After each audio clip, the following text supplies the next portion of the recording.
Apa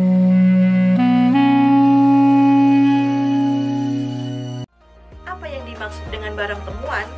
Barang temuan itu berasal dari bahasa Arab, yakni luqotoh. Luqotoh berasal dari kata dasar lakoto yang artinya mengambil ataupun memungut.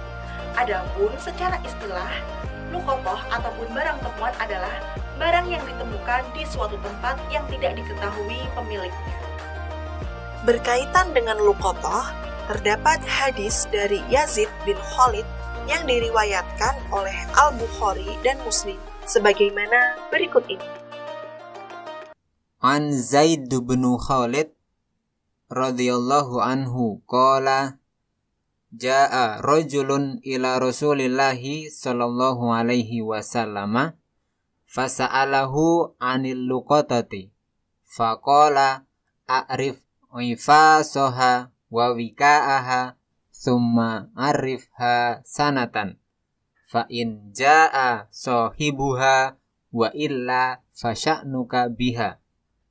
Artinya, dari Zaid bin Khalid radhiyallahu anhu berkata, datang seorang laki-laki kepada Rasulullah Shallallahu alaihi wasallam lalu bertanya kepada beliau tentang barang temuan. Maka beliau bersabda, kamu kenali tutup bungkus dan talinya, kemudian umumkan selama 1 tahun. Dan jika datang pemiliknya, maka berikanlah. Namun bila tidak ada, maka menjadi kewenanganmu dengan barang tersebut. Hadis riwayat Bukhari dan Muslim. Selain itu, ada juga hadis lain yang diriwayatkan oleh Daruqutni sebagai berikut. Annan Nabiyya sallallahu alaihi wasallam qala la yahillu malum mri'in muslimin illa an tibi nafsim minhu. Artinya bahwa Nabi Shallallahu alaihi wasallam bersabda, tidak halal harta seseorang muslim kecuali atas dasar kerelaan hatinya. Hadis riwayat Daruqutni. Dari kedua hadis tersebut dapat diketahui bahwa kita tidak boleh memanfaatkan barang temuan ataupun luqotoh sebelum kita mengumumkan selama kurang lebih 1 tahun. Adapun hukum menemukan barang temuan ataupun luqotoh dapat berbeda-beda sesuai dengan tempat ataupun kondisi penemunya. Hukum pengambilan barang temuan.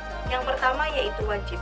Mengambil barang temuan bisa menjadi wajib apabila orang yang menemukannya merasa yakin bisa merawat barang temuan tersebut ataupun merasa khawatir apabila barang temuan tersebut menjadi sia-sia ataupun diambil orang yang tidak bertanggung jawab. Maka orang yang menemukan barang tersebut wajib untuk mengambilnya dan merawatnya serta mengumumkannya. Yang kedua, sunnah. Hukum ini menjadi sunnah apabila orang yang menemukan barang temuan merasa percaya bahwa ia bisa menjaga barang tersebut dan tidak khawatir akan hilangnya barang temuan apabila ia tinggalkan. Maka hukum mengambil barang temuannya akan menjadi sunnah. Yang ketiga yaitu makruh. Apabila orang yang menemukannya merasa tidak percaya ia bisa memelihara barang tersebut dan ia tidak khawatir apabila meninggalkan barangnya dan menjadi terbengkalai, maka hukumnya akan menjadi makruh. Yang keempat, haram. Mengambil barang temuan menjadi haram apabila seseorang tidak mampu untuk memelihara ataupun merawat barang temuannya, maka hukum mengambil barangnya menjadi haram. Yang kelima yaitu mubah. Hukum mengambil barang temuan bisa menjadi mubah apabila seseorang menemukan barang di suatu tempat yang tidak bertuan ataupun di luar tanah haram Mekah. Seseorang boleh memilih antara mengambilnya dan memeliharanya serta mengumumkannya atau ia meninggalkan barang tersebut. Dalam luqotoh hanya ada 2 rukun. Rukun yang pertama yaitu orang yang mengambil barang dan yang kedua adalah barang temuannya.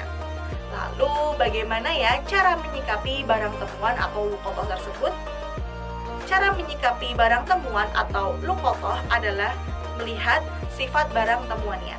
Berikut ini adalah cara menyikapi barang temuan.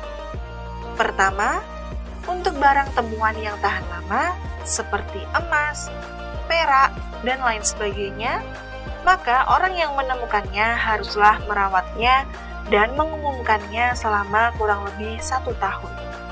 Penemu harus mengetahui keseluruhan sifat-sifat dari barang temuannya, seperti beratnya, warnanya, wadahnya, jenis dan jumlahnya, untuk ditanyakan kepada orang yang datang mengaku sebagai pemiliknya. Yang demikian agar barang temuan tersebut tidak diambil orang yang tidak berhak. Yang kedua, untuk barang yang tidak tahan lama disimpan, seperti makanan, tepung, buah-buahan, dan sebagainya, maka orang yang menemukannya boleh memakannya atau menjualnya. Dan ketika pemilik datang mengambil, maka penemu harus mengganti barang-barang tersebut. Yang ketiga, untuk barang yang memerlukan perbelanjaan seperti binatang ternak, maka dalam hal ini ada 2 macam.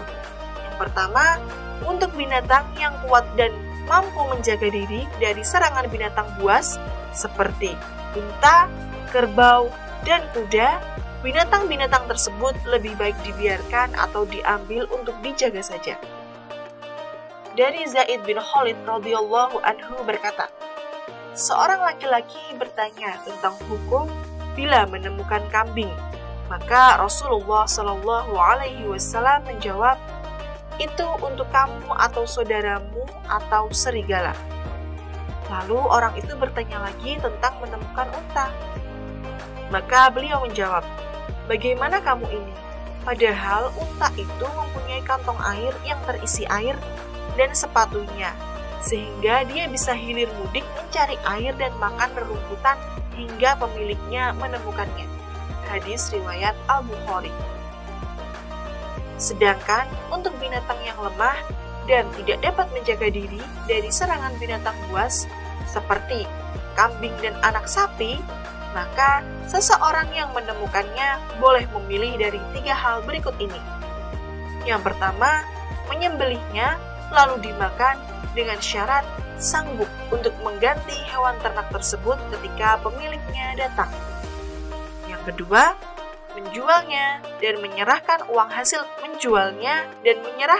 hasil penjualannya kepada pemilik jika datang. Yang ketiga, memelihara dan memberi makan dengan maksud tolong-menolong.